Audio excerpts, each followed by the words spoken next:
Hello everyone, today's tutorial I'll be teaching you on how to access the other boards on your matrix.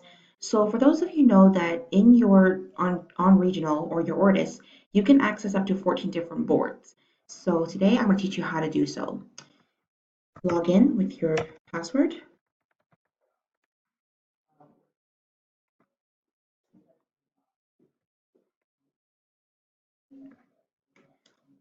And most of you have been going on the generic search on this main page right here by searching. Unfortunately, this only gives you access to the Mississauga Real Estate Board listings.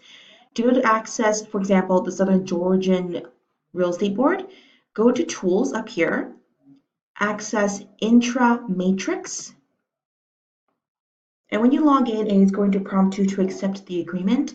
So click Accept when you get to that page. And as you can see, it's redirected you to a page that's called the Ontario Collective.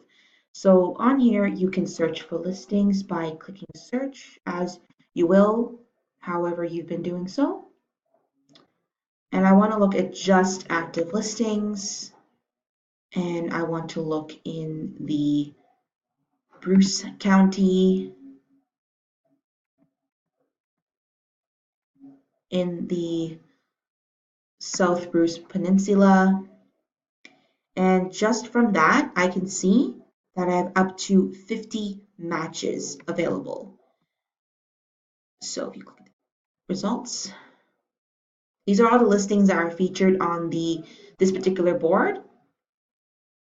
So if you have some time, go on the Ontario Collective by going on regional and play around. Okay, have a great day, everybody.